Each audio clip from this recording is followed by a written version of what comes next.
जय श्री राम दोस्तों। हमारी आज की कहानी है बुढ़ापे का दर्द। किशन लाल जी अपने कमरे में अपनी पत्नी मालती जी के साथ बैठे हुए थे और रोजाना की तरह अपने कारोबार का हालचाल सुना रहे थे। तभी इतने में बड़ा बेटा आया और बोला, पिताजी जरा तिजोरी की चाबी तो दीजिए। अरे अरे, क्या हो गया?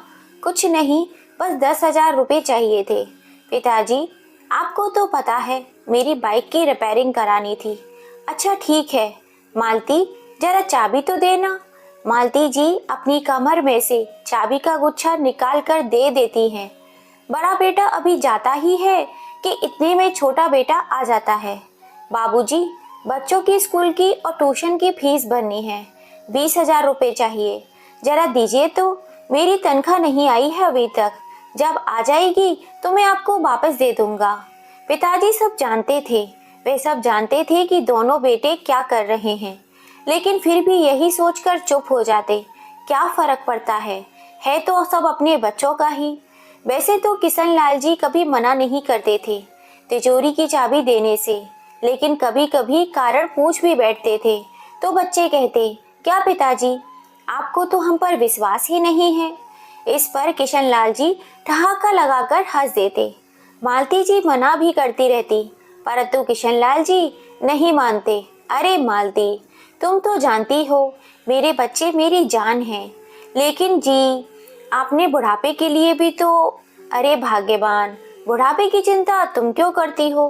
अपने दोनों बेटे बड़े होशियार हैं, बहुत प्यार करते हैं हमसे। जो संस्कार हमने अपने बच्चों को दिए हैं, उनके रहते हमें कभी कोई दिक्कत नहीं आ सकती। मालती जी चुप रह जाती हैं, लेकिन मन ही मन कहे विचार चल रहे थे। सोचती, आप ही कितने भोले हैं। आज के जमाने में अपने लिए कुछ ना कुछ आवश्यक बचा कर रखना चाहिए। बेटे तो अपने हैं, लेकिन बहुएं वे तो पराए घर से आई हैं। और वैसे आपसे ज्यादा मैं बहुओं को अच्छे से जानती हूँ। यह सब विचार करते हुए मालती जी एक टक अपने पति को निहारे जा रही थी। इतने में किशन लाल जी ने चुटकी बजाते हुए उनकी विचार श्रृंखला को भंग कर दिया। मालती जी अपने विचारों की दुनिया से बाहर आईं। किशन लाल जी बोले, अरे भाग्यवान, कहाँ गुम हो गई? मेरी चाय का समय हो गया है, आज मिलेगी या खुद ही बना लूं? किशन लाल जी ने चुटकी बजाते हुए कहा तो मालती जी बोली, अरे आप क्यों चाय बनाओगे? मैं शंभू को आवाज दे देती हूँ, वो बना देगा। दरअसल मालती जी ने रसोई घर और घर के दूसरे कामों करने के लिए 18-19 साल का एक नौकर शंभू रखा हुआ था, ताकि बहुओं पर काम का बोझ न पड़े। और फिर इस उम्र में वे खुद भी तो ज्यादा काम नहीं कर सकती थी। मालती जी बोली, और वैसे भी चाय बनानी आती भी है आपको, जो खुद बनाओगे? श्रीमती जी, मुझे चैलेंज मत कीजिए, बहुत बढ़िया चाय बनाता हूँ मैं।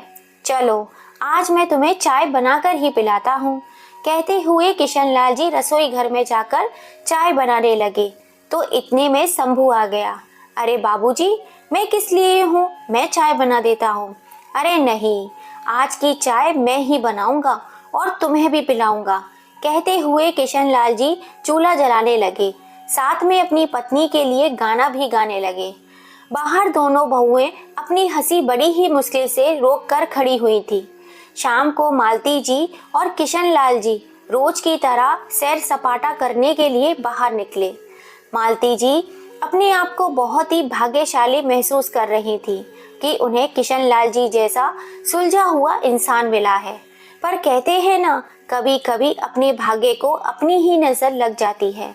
अभी थोड़ी ही दूर निकले ही थे कि देखा सामने से एक तेज गति की बाइक बेकाबू होकर उनकी तरफ ही आ रही थी। कुछ समझ पाते इससे पहले ही बाइक वाले ने उन दोनों को टक्कर मारकर बुरी तरह से घायल कर दिया। जब होश आया तो मालती जी ने स्वयं को अस्पताल के बेड पर पाया। देखा तो एक नर्स उन्हें ड्रिप लगा रही थी। उन्होंने देखते ही किशन लाल जी के बारे में पूछा तो नर्स ने बताया कि किशन लाल जी आईसीयू में हैं। दरअसल उन्हें बहुत ज़्यादा चोटें आई थी, जिस कारण उनकी हालत गंभीर बनी हुई थी। इतना सुनते ही मालती जी ने ड्रिप उतारकर एक तरफ फेंक दी। चोटें लगने के बावजूद उठकर खड़ी हो गईं और चल पड़ी। आज दर्द में भी इतनी हिम्मत कहाँ थी जो उन्हें रोक पाता। नर्स और अस्पताल के अन्य कर्मचारी उन्हें पीछे से आवाज लगा रहे थे और मालती जी को जैसे कानों से सुनाई देना ही बंद हो गया था। सिर्फ और सिर्फ किशनलाल जी की प्यार भरी बातें ही उनके कानों में गूंज रही थी। किशनलाल जी को इतनी बुरी अवस्था में देखकर मालती जी उन्हें देखती ही रह गईं। किशनलाल जी बेहोश थे। तभी मालती जी बोली, उठिए ना, देखिए आपके सहारे से तो मैं जिंदगी जी रही थी। आप ही तो मेरे दिल की भावनाओं को समझते हैं। अब आप ही इस तरह मुझसे रूठ जाओगे तो मेरा क्या होगा। कहते कहते मालती जी जोर जोर से रोने लगी। उन्हें आईसीयू से बाहर लेकर आया गया। आखिर उन्हें भी काफी कमजोरी आ गई थी। मालती जी को अस्पताल के बेड पर लिटा दिया गया और उन्हें आराम करने को कहा गया। किशनलाल जी की चिंता ही मालती जी को खाई जा रही थी।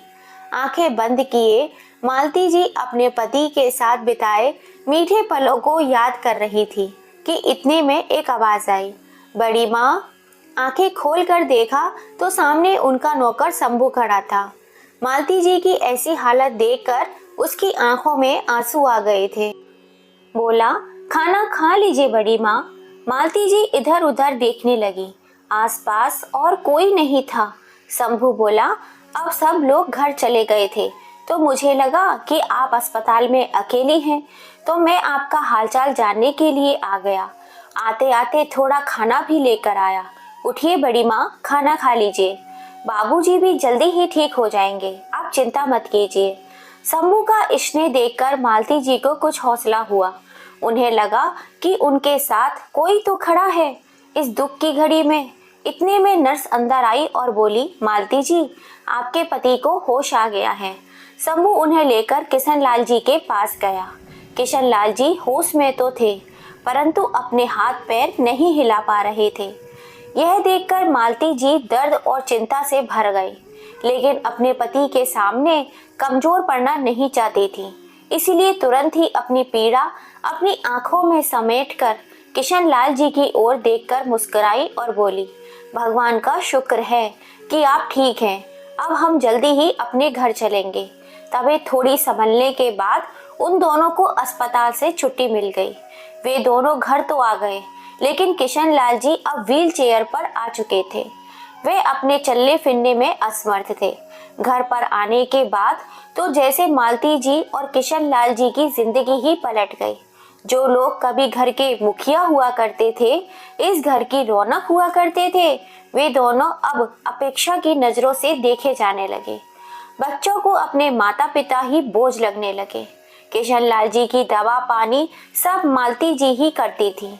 एक दिन शंभू किसी काम से बाजार गया था तो मालती जी ने अपनी छोटी बहू से कहा, बेटा, अपने बाबूजी के लिए कम नमक मिर्च की थोड़ी सी खिचड़ी बना दोगी? तो बहू ने टका सा जवाब दिया, माँ जी, हमें और भी बहुत सारे काम हैं और पिछले कुछ दिनों से जो घर की हालत चल रही है तो इस वजह से हम किटी पार्टी में भी नहीं जा पाए। यह काम आप खुद भी कर लीजिए तो अच्छा होगा। कहते हुए तैयार होकर किटी पार्टी में चली गई। कभी कभी मालती जी बेटों को दवा या फल लाने को कहती तो कोई न कोई बहाना बनाकर इनकार कर देते। तभी बेटों का साथ देने के लिए बहुएं भी आ जाती।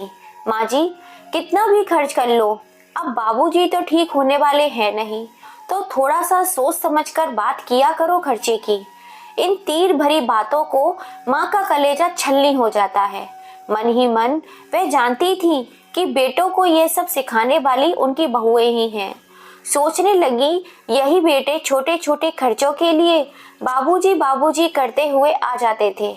अब बाबूजी लाचार क्या हो गए तो दूध में से मक्खी की तरह निकाल कर फेंक दिया।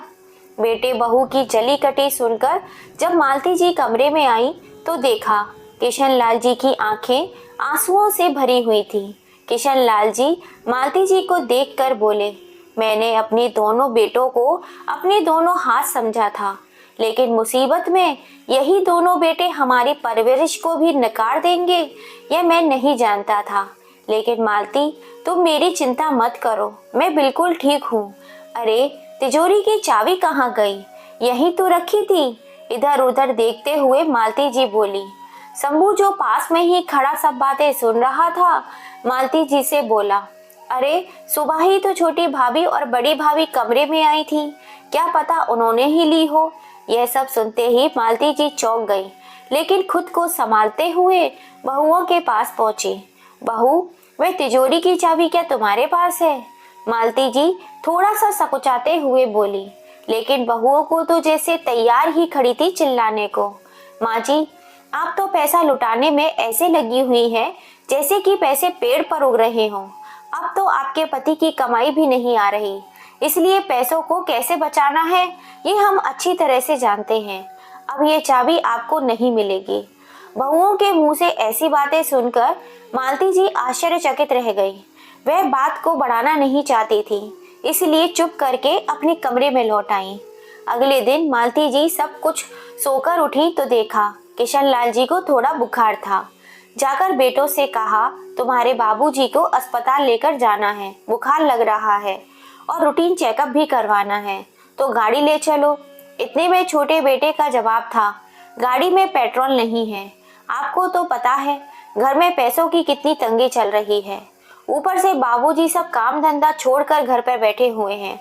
इतने में बड़ा बेटा भी आया और बोला, माँ आप समझती क्यों नहीं है, हम लोग नौकरी पेशा वाले हैं, इतना समय नहीं होता हमारे पास ये फालतू कामों के लिए।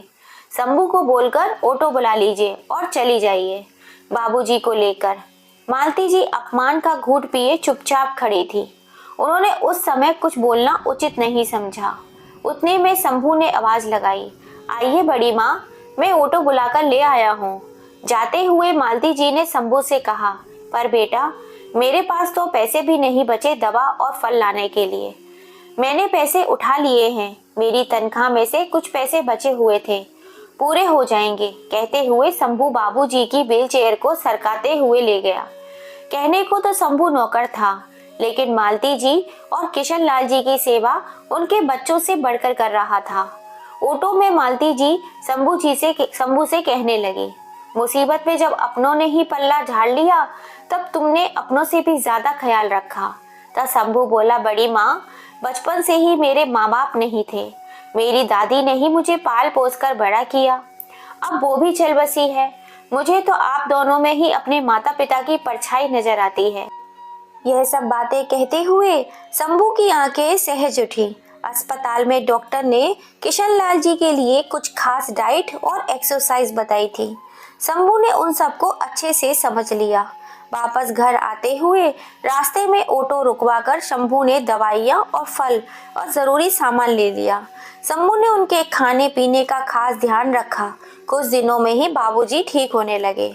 जब तबीयत थोड़ी अच्छी हुई तो एक दिन बाबूजी ने अपने दोनों बेटों को हॉल में बुलाया।